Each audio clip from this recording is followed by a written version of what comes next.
Hello. Okay, so what we're doing today is we're doing line drawings based off of photo reference. I've already chosen a photo today. I've chosen a photo from the Metropolitan Museum's collection. They have a large number of photographs and artworks that are in public domain, so you can use them to your heart's desire without having to pay any like fees for use. So it's a super useful collection. You can go Google that and browse their collection. So what I'm going to first do now this one is I think it's Lewis Hine and it's called Addy Card. It's Lewis Hine documented like a lot of workers and youth labor and the struggle of workers in the time that he was around. That particular time is slipping my mind right now, but give him a Google. Google's good for everything. Okay, so what we're gonna do first is I'm gonna lock this layer. Ugh, or not. Yeah. Where's my layers? Yeah, I'm going to lock this layer. Okay, so she's not going to move. And then what I'm going to do is I'm going to select this, what is this tool called? Curvature tool. Okay, I called it a pen tool in my mind, but it's not what it's called. So we're just making an outline. And older photos are a little more difficult to outline because they're a little bit blurrier. They don't have the same crispness that your iPhone will have. So if you want to take a photo that you have captured on your phone and drop it into Illustrator and do this, that is all right with me. Okay, so I'm going to start at this point right here where her face and her neck kind of become two lines. And really, you're just creating points along. Give me 1 second, I need to change the properties. We're going to change the fill to 0. I'm also going to adjust my stroke width to 0.75. Okay, and we're just outlining. We'll get some of the details later.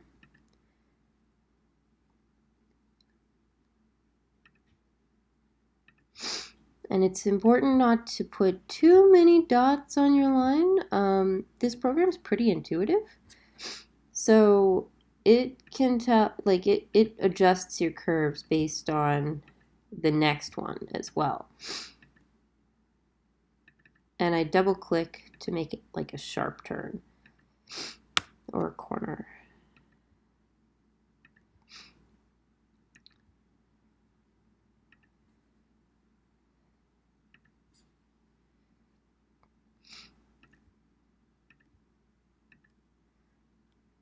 Now I notice that her arm has kind of become a little bit concave, and we can fix that later.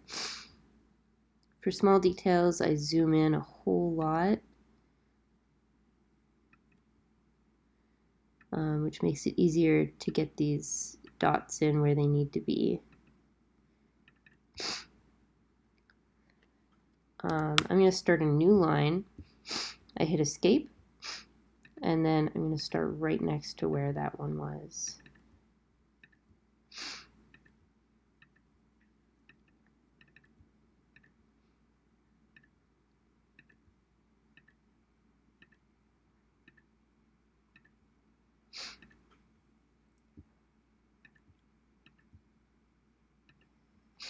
Now what I do this for is usually when I'm embroidering things, I use photo references to create my designs. Now this could be for anything. This could be for like a drawing or a digital drawing that you are planning. It could be for pretty much anything. Or even if you want to learn like how to get the basic shapes of things. Some of these photos are nude photos, and getting the proportion of a body is quite a task. So I've found it useful for that too.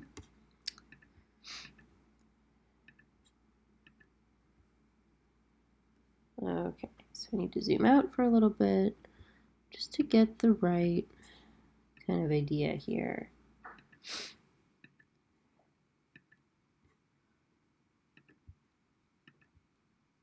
And I think I'm going to end my line there. Hit escape and end my line. And then what I probably want to do is pick another section to go and to outline. And I'll do this until she's done. So currently, if we zoom out or hit Command 0, hit escape again so that it doesn't keep doing that on me. I'm going to go to layers and I'm going to just, this is what I have so far. And it doesn't look like a person yet. So we're going to do that.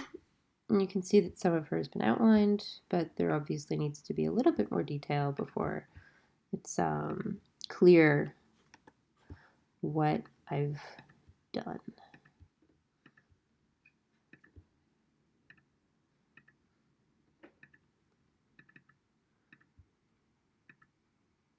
Now sometimes there's just not enough detail in the photo, and it's okay to kind of guess at it. That's a thing I do.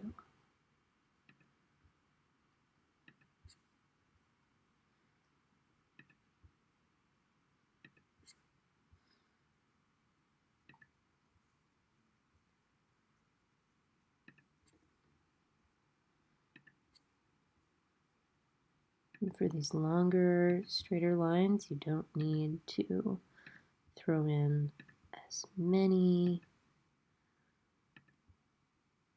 anchor points.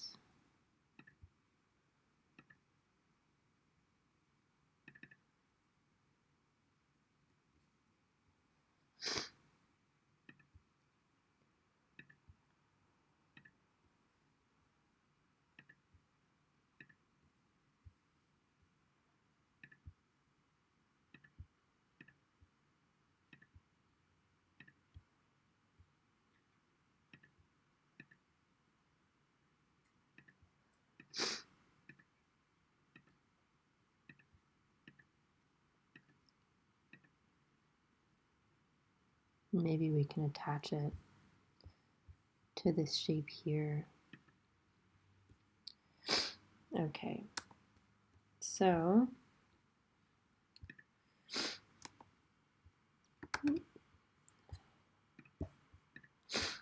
okay, so that's what we currently have, and you can see it coming out here. So I think what I'm going to do next is her face, because faces are always a little bit funny. For smaller pieces, I still use the curvature tool, but I don't finish my lines a lot more often. I kind of just get the idea. And what we'll talk about here are different styles of your lines. So what we're going to do, I'm going to hit escape. I'm going to, because it's already selected, we'll look at properties, and I think what we can do is we can change the kind of line that we're using. Perhaps. Brushes. This is what we want. Okay. So if we want to go into the library, there's like a calligraphic brush stroke that we can use. Maybe that is the wrong one. Maybe that is the wrong one.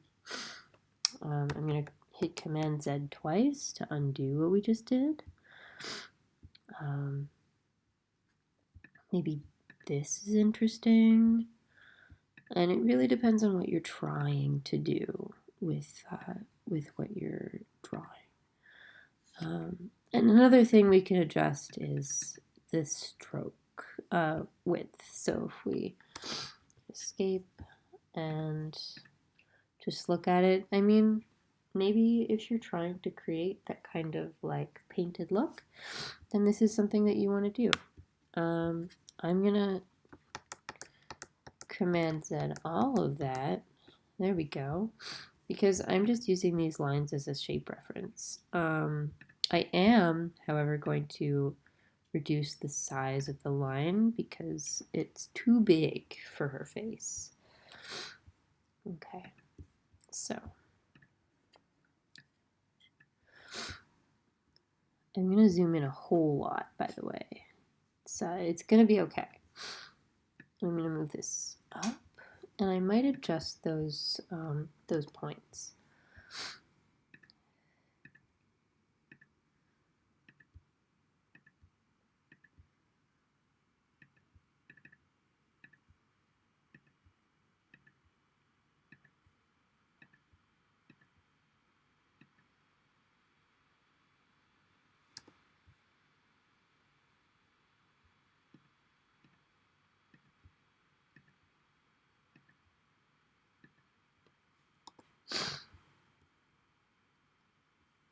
That looks wrong, doesn't it? Okay, so what we're going to do is we're going to use this selection tool, the direct selection tool, and we're going to move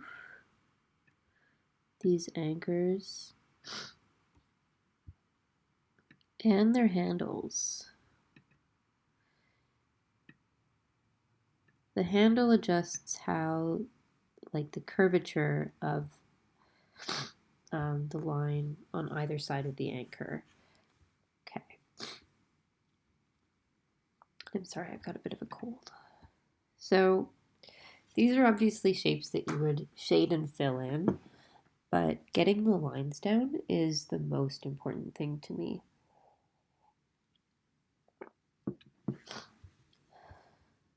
Okay, let's go look at that nose.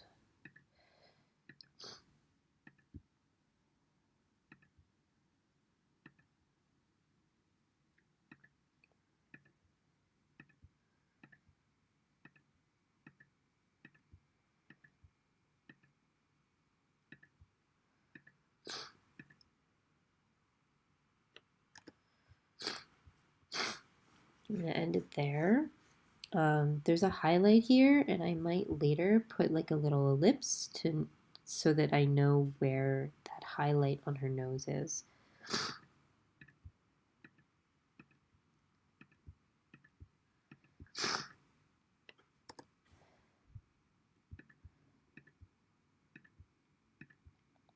And what I also might do is put a heavier, darker line right under her eyebrow where she's got that darkness.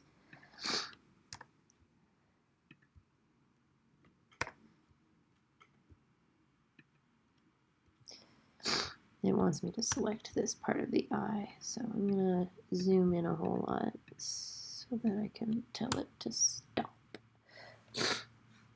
And right up here is where, like, there's a shadow, and if you want to remember that, you might want to put in something that maybe isn't black, but gray. So I'm going to do another one right in here. And I'm going to maybe just adjust how opaque it is.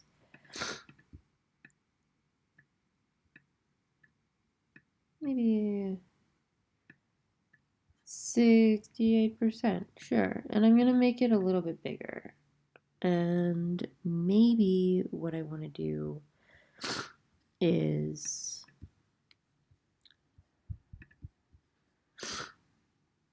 look for something like this, but much thinner. No, something like that. And these will maybe work a little bit better when they're used on bigger lines.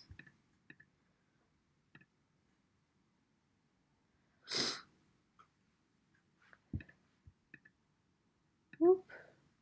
Okay, well, apparently not. Paintbrush? No, no, nothing too good here. Well, let's go back to your basic line. So we're going to leave it like that. But it's good to play around. Okay, so I'm going to do the same thing over here.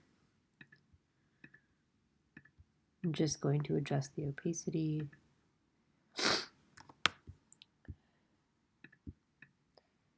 to like 70%. It is a little bit darker this side because this side didn't have the light. She's looking kind of creepy, isn't she? Okay. Well, what we can do is we can start shaping out her face.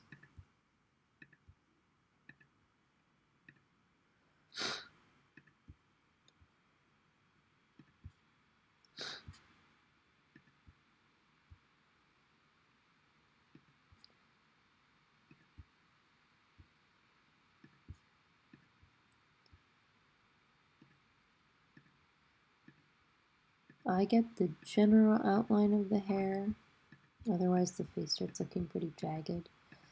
And then when I'm actually stitching the shape, I add a little bit more detail as it feels necessary.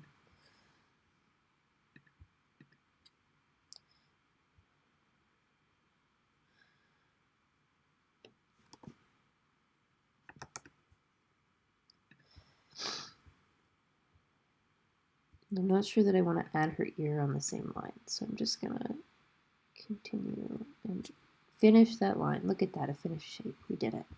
Okay.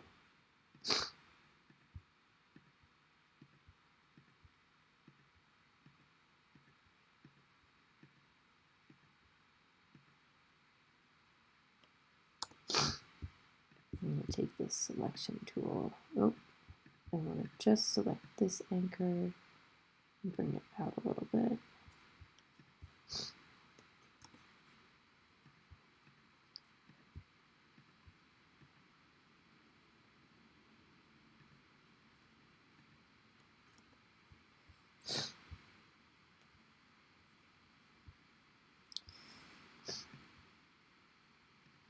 Your hair is kind of put up in a ponytail or a bun, so it's got the general shape, and I might add a few lines to just indicate the direction of movement.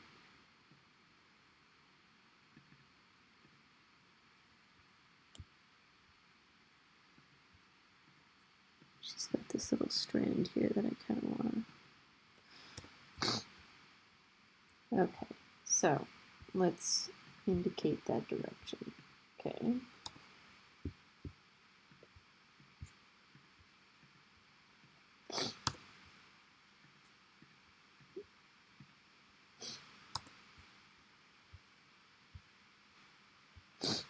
Okay, and the rest I'm going to do on my own, but Command 0, escape, and there's...